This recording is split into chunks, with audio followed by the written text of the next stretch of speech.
Hey, welcome back to the Right Hook podcast. Today is going to be a really nerdy one. Before we get into the nerdy stuff, because we are going through how we onboard new growth partners. Ray, how you doing? Good, man. I've had a great, fantastic week, busy week, dude. But I think what we're going to go through, I think it's going to blow a lot of people's minds to see how in depth we actually go. I know we hear that a lot when brands partner with us. They say, holy crap, no one's ever gone that deep before. So for those of you guys watching, I also hope you'll get that feeling to realize how deep you can really go to find opportunities. Yeah, for sure.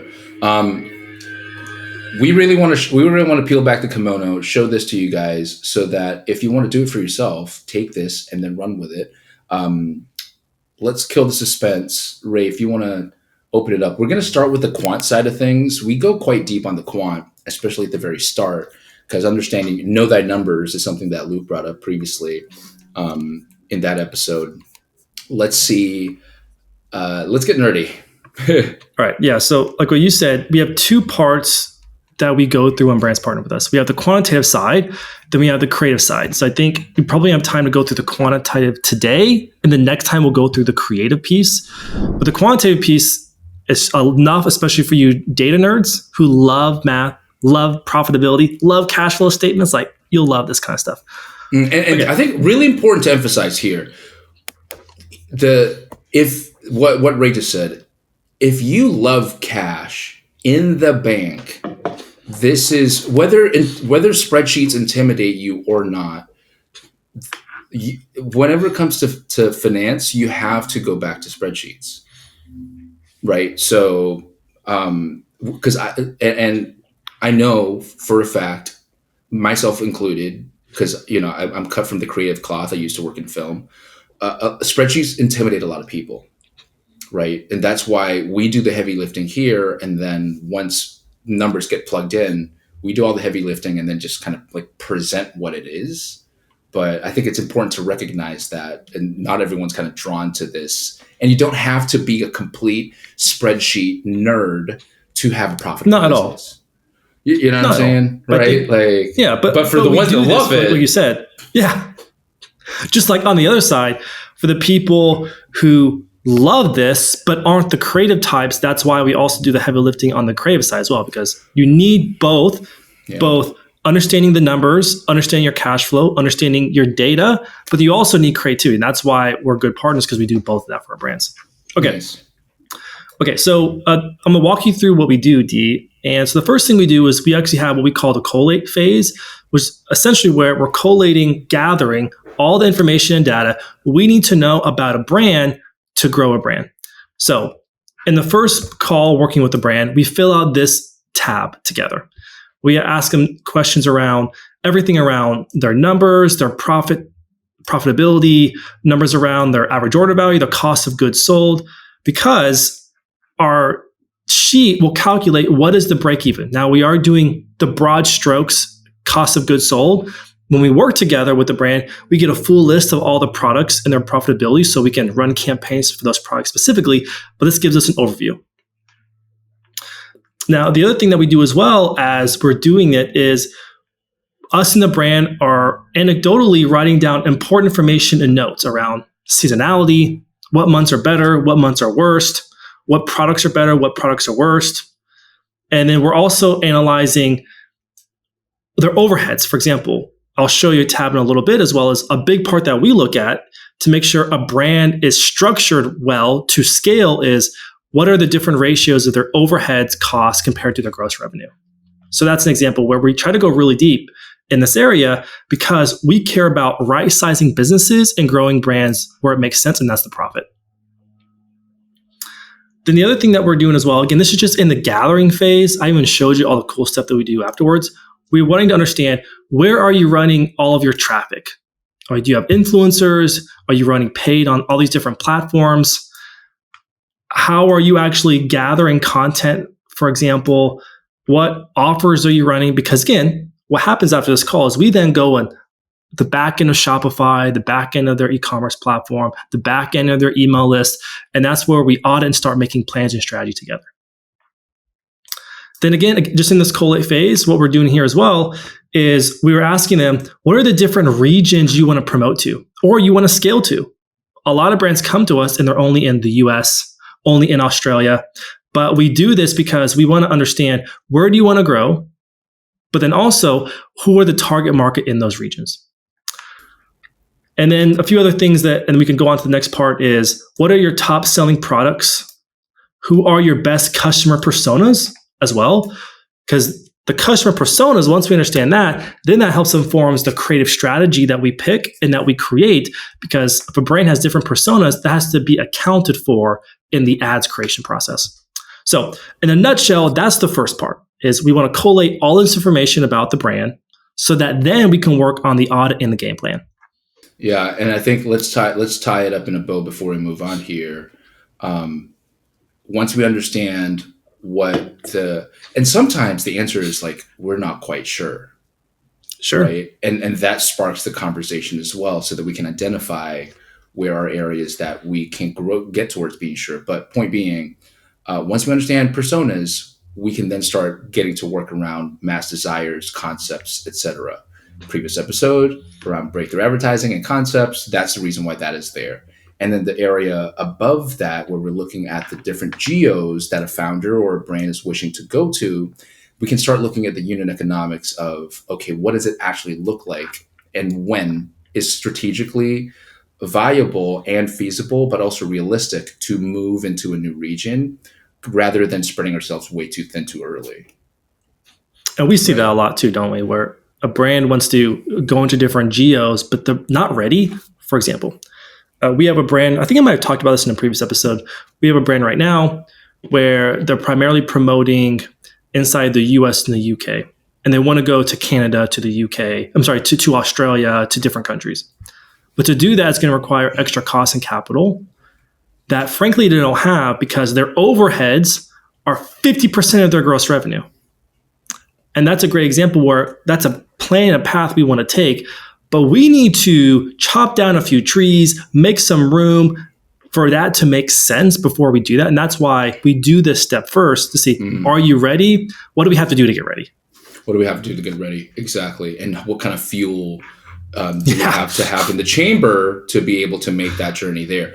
Everyone wants to make it to the UFC, but for some fighters, you might be better off fighting in a small league, because if you jump straight to the UFC, you're going to get slaughtered, right? Like there's a lot to be said about working your way up and sensibly going. So, and it's not like we haven't done it before. I mean, you look at July Luggage, you look at several other brands where, I mean, now they're internationally placed with brick and mortar stores. But they didn't do it overnight, right? They took their time. It doesn't look like it, but we knew they were just in Australia for like the first 2 years. Then they gradually expanded. Yeah, it never looks like it, because you're like, if you follow the news or you follow Instagram, you're only seeing the end result. It's not like you're picking an unknown brand and following their journey. Every single unknown brand, their entire journey the whole way through. So just want to tie that up in a bow before I move on to the next one. But where do we go from here, Ray? Okay, so in this first part where we have a workshop with a brand, we download all this information from their heads and whatever guides and style guides they have. Then we go to work. Now we go to work on the quantitative, and I'm going to walk you through everything that we tear through, and we tear through everything. So the first part that I think a lot of people are probably the most interested in is okay, what do you guys look at when you guys are auditing a meta ad account? What do you guys look at? So we look at a few things. The first thing is, a lot of people don't know this, is we go deep and we have certain scores and benchmarks we look at. So the first thing we look at is, what's a quick just health check of their email backend? Now, I know you're like, dude, you mentioned Meta. Why are we talking about email right now? Because a good email backend helps your Meta perform better. And so it's part of our check. Then we actually go to the next part is, we actually do a website speed analysis. I'm not going to click on it because it's a download, but because your website speed is also a critical component of how your Meta campaigns perform. If you don't look at this stuff, you're not willing to flip over a rock to find a new breakthrough. And then the other thing we do is we do a deep dive in the Facebook pixel. Now, a lot of people don't know this, but just having a Facebook pixel installed does not mean everything's all hunky-dory. There's important parts around, is CAPI enabled? And maybe you can barge in here real quick and tell people what CAPI is, because I know you led that for us a couple years ago. Facebook. So essentially, without going too deep into it, do you have conversions API, right? Do you have that part of it set up correctly so that your account can get as rich of signals as possible because of the fact that, and you can see it in here in the aggregated events part of it, where because of since iOS 14, that was like kind of decades ago now. It feels like it really puts one arm. You're tying one arm behind your back if you don't have Cappy going into it like a fist fight. So that's why we want to make sure that Cappy is in there too, on top of just the Facebook pixel, without going like way nerdy. Yeah, and that's a whole other conversation. But where a lot of people don't know as well is you can have the pixel installed, but you can still be missing an important data layer that also helps. It helps long-term your campaigns perform because Meta is getting more rich signals, and that's the actual schema and metadata. And we see a lot of brands where their schema and metadata is not installed correctly or even viewable. And essentially what that means is it's just another data layer so that Meta can read more about what is your product, what do people say about it. A lot of people feed reviews about the product as well. And so that's what just enriches its machine learning to better place your product for people who are in market, which Luke talked about in that How to Scale Paid Social episode. Yeah. And so this is essentially like anything that Ray was just showing just here is essentially all the hygiene stuff. We just want to make sure that at least baseline hygiene are there. Are your shoelaces tied? Do you even have shoes on? You got socks, right? Did you pack an umbrella? Okay, cool. Now we can start going into some of the deeper stuff, but we just want to make sure that that hygiene portion is there. And then we can check this box off. You can move on to the next stage. Yep. And if it's not there, okay, well, let's fix it because it's just going to enrich and make everything better, but it's something that we have to attend to. Yeah, 100%. Now, when it comes to the actual audit, we often do we call it a micro events inside of the Meta ad account, where essentially we're looking at outbound clicks to landing page views and how many people then actually fire a content view pixel, how many people click and add to cart, how many people reach checkout, how many people add to payment, how many people purchase. The reason we would do this is because it shows us signals of the health of not only the Meta ad account, but the buying journey, but then also what are issues and gaps that we have to address. For example, if we saw of the 20,000 people here, only let's say 1,000 people were adding to cart. That is a massive red flag based off our benchmarks, which I'll show you in a second. It tells us, hey, we have a product page problem. We need to address it because if we can fix that and get it in line with benchmarks, literally our revenue could double. And so this shows us signals and triangulates where are problems, where are opportunities, but also what's healthy and not healthy. So here's, for example, benchmarks that we have.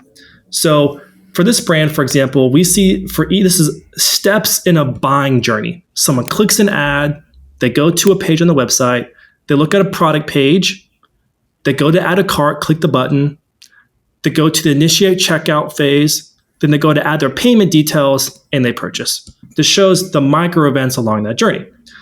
And so what this does, as well as this tells us, okay, are the costs per each of those events, is that in line with what we would expect?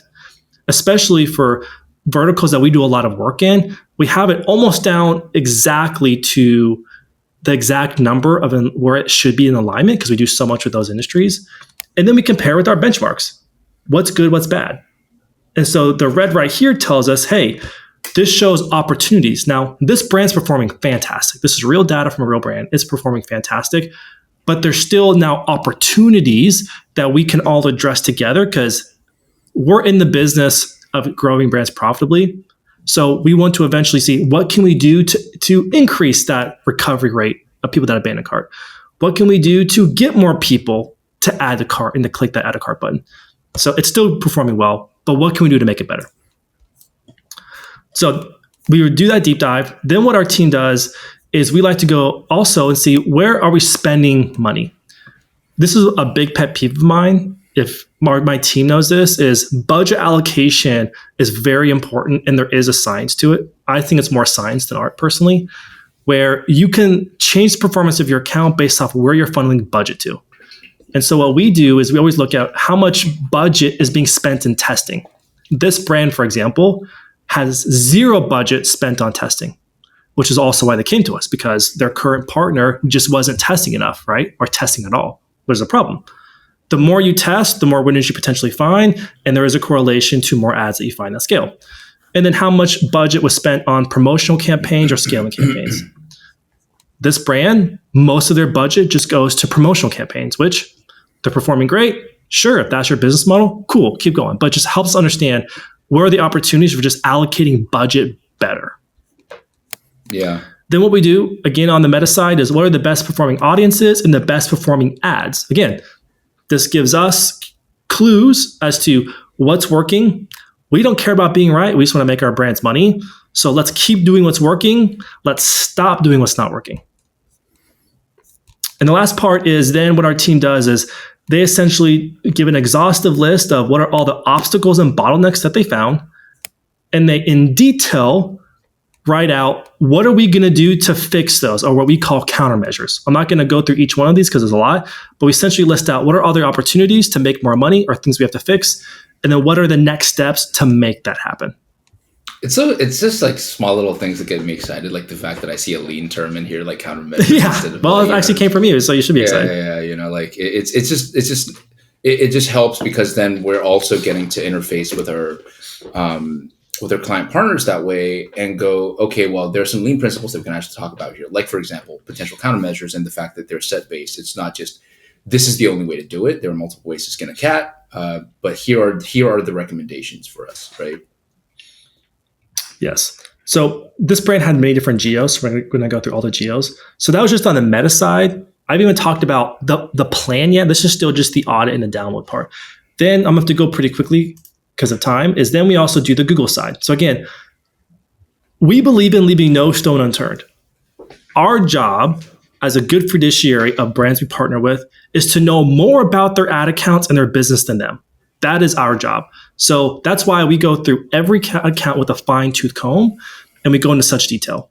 So for Google, for example, we do something similar where we look at the entire account and we review how are things performing compared to where it should be in benchmarks. Performance max. How are things performing to where it should be with benchmarks? And on. Benchmarks, keywords, shopping campaigns, how are they performing compared to benchmarks? Then because we do so much Google advertising, we have a 40-point checklist where we go through all of the most important pieces of an account to find out what's good and what needs work. And very similarly, our team writes down every opportunity, every bottleneck, and exactly what do we need to do to resolve that problem. Again, the countermeasures. Similar to that is also the retention side. So because we do so much retention, we analyze how is an account performing compared to benchmarks, the open rates, click rates, conversion rates. Is it in line? Is it good? Is it bad? In this particular brand, our assessment is that their retention is not performing very well. A benchmark that we get to for every brand is 30% of their revenue comes from email and SMS. That's the benchmark that we always hold ourselves to. And when we see a brand that's not hitting that, that tells us there's a massive opportunity for more growth, more profit. And so that means, okay, we have some work to do. And just like the others, we go through a 40-point audit that reviews everything in the retention account, what's good, what's bad, what has to be focused on. And then our team in detail writes out what is everything we need to do to address and fix those opportunities and those issues. So that was a lot right there. D, anything you want to add before I get into the next phase of actually reviewing brands back end? Yeah, for sure. And just for the record as well, this is we do this before this is an engagement that we work with our client partners on before we even commit to taking on any type of ongoing services. That's correct. So point being, this clarity, the reason why we put this in here in the front is because we believe that for any brand to flourish, they need clarity over their business and more specifically, as you guys can see in here, clarity over their marketing and then the metrics associated with their marketing. Once this is done, that's not to say that we're just going to go in here and just be like, all right, we know every single answer to all of your problems. It's for us to identify where are the problems in the first place and how can we sensibly get to the place that you desire to get to.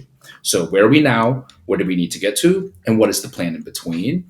And so that way everyone has clarity. That's the point that we're trying to really institute and put in here, to emphasize that once we identify where the roadblocks are, we can start to go and knock those obstacles over one by one, sensibly. Super important to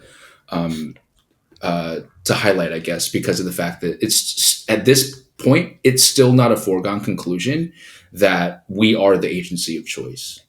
It's correct. For us to be able to earn that spot and build that trust as well, right? I say it's like a date, meaning we're not agreeing to keep dating each other. Let's go on a date. Let's find out all the good and bad about each other so that we're not disillusioned when we actually keep dating. It just so happens that for this date, you're inviting me over and I'm looking at like your tax filings to make sure that you're going to get as much tax returns as possible. But at the end of that date, we will show you where you can save money on your taxes. Where we can be richer, make more money. Where we can be richer together. Exactly. So it's probably one of the best dates you're ever going to go on because you're going to find out how to make more money. Totally. Yeah. So, and you mentioned something I think is really important. So I actually had a call of a brand who very recently just went through this process, and it revealed a lot of opportunities. It revealed opportunities to make more money, but opportunities just to cap up their leaky bucket where they're losing money. And I think that's really important. So he went through it. Him and I hopped on a call and he said, hey, I want to work with you guys. You guys found a bunch of opportunities. We went through on the call and we are prioritized on that call. Well, here, we need to address these things in month 1 working together. These things I think we can address in month 2 or 3. And these things I actually think we can table for months 4 through 6 because it's not going to hurt you from scaling the way you want to, but it needs to be addressed at some point in the future. And so it's a really great way, again, because no one wants to be blind of where am I losing money? Where could be making money? Once we identify what that is, cool. Now let's prioritize it, action item it together, and let's start growing together. I think that's important is once you know what that is, cool. Then we can discuss together how we can address these and over what timeline. Yeah. So this next part D is actually my favorite one. This is my favorite tab. And the reason why is every brand we work with, we do a P&L with them. Not because we want to be overly nosy.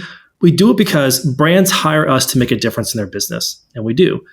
And to do that, we want to make sure we're all on the same page and we understand what is the definition of success. So what we do for every brand we work with is we look at the last 12 months.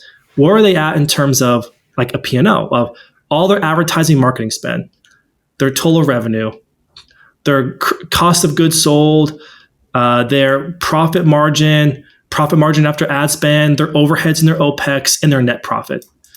And the reason we do is because it gives us signals of what months and quarters perform better. Where are they at?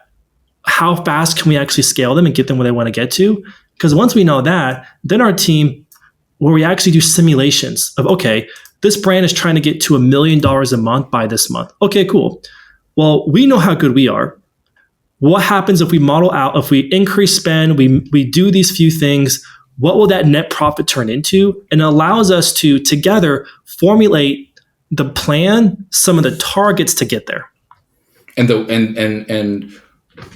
what work gets done when to be able to do that. So essentially that part right there we can call it a simulation. Some of you guys might look at that and go, oh, that's just modeling and that's forecasting. Exactly it.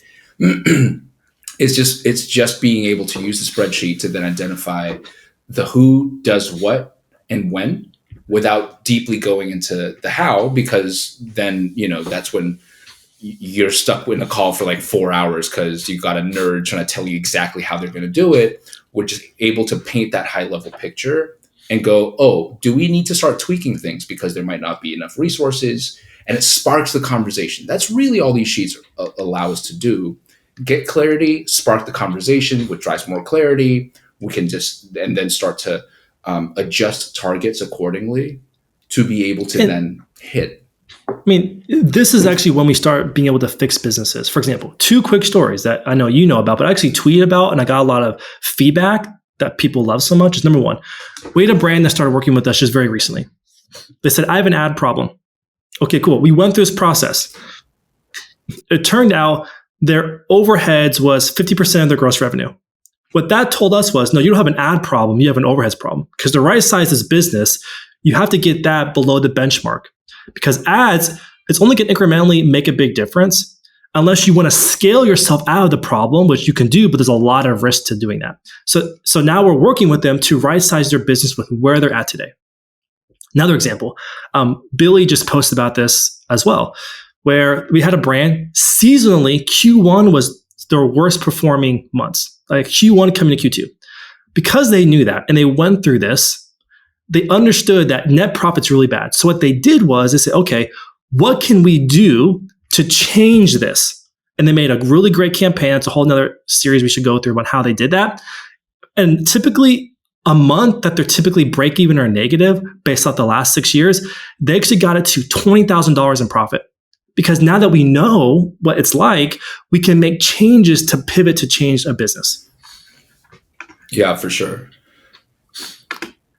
Okay, so the next one is a seasonal analysis. So I'm actually really surprised not many people do this. Our team and the brands get a lot of value from it, where for how many years they've been in business, we look at how have they performed seasonally, month over month, quarter over quarter, because it gives us two really important cues. Number one, what's been their growth every year?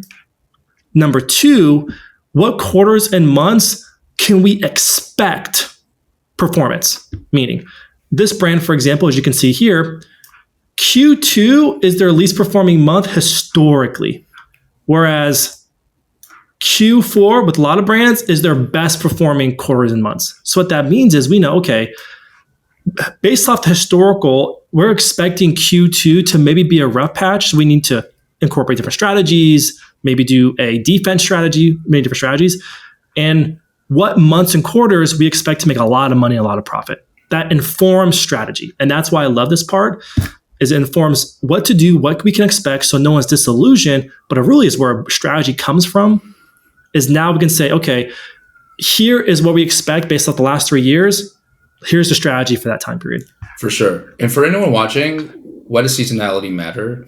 And I think you might be thinking about your own brand, but if you think across a firm like ours, or any type of firm that works across multiple different verticals, if you're swimwear, winter months are going to look horrible.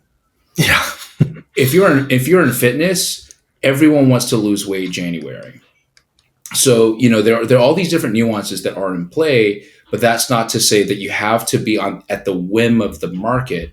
As an example, if you just go through either Ray or my Instagrams and look at our story archives, you'll see product drop successes, that come outside of just Q4. So there are strategies and ways to move the market, so to speak, or at least your market, to make moves there. It just comes down to having this clarity first and then making those decisions after. It'd be really cool in another call to show people the marketing calendar we use, because on the marketing calendar for the whole year, we have layered on top of it, we have the expected revenue trends for that month. So as we're planning for the next 3 months, like, okay, the revenue of the last 3 years look like this, and that percentage and that seasonal trend. Okay, cool. So do you want to change anything? Do we need to add more, add less? And this is where I find real strategy comes from, because it forces you to think ahead, which then informs the marketing calendar, which then informs real strategy. You're getting me excited with the think ahead there, Ray. I know. Okay, so what we're going to do now is I want to pivot a little bit. Because of time, I actually want to go through. Oh shoot! You know what? Let's do our strategy and our targets. Actually, no. Here we're going to do our this one. It's right here. Okay, so this is a calculator actually D made, but what's really good is we like to show what is the impact making a few changes can have on your business. E-commerce is wonderful in that small changes can swing really big doors. Customer lifetime value is one of those levers, where we download your customer orders over a certain time period, in this case, last 12 months. We then use back end and use spreadsheets to then show what's the average order value over that 12-month period. What was the customer lifetime value, all the way down to what was your profit per order, and showing that if we can lift average order value or the purchase frequency, what will that revenue turn into if you did that year over again? And this calculator, in my opinion, is one of the best tools we have because it shows where we should really put a lot of effort on. Let's not focus on cost reduction. Screw that. Let's focus on how can we get people to buy more products in that first order, because that's going to swing a massive door for us for the rest of the year. Right. And we can tie that back to that one time where we nerded out and at least introduced the concept of that, of the benefit of a cohort analysis to be able to then identify things like these. I think big sweeping change that will always make the news headlines whenever we read, different types of brands doing very, very big things.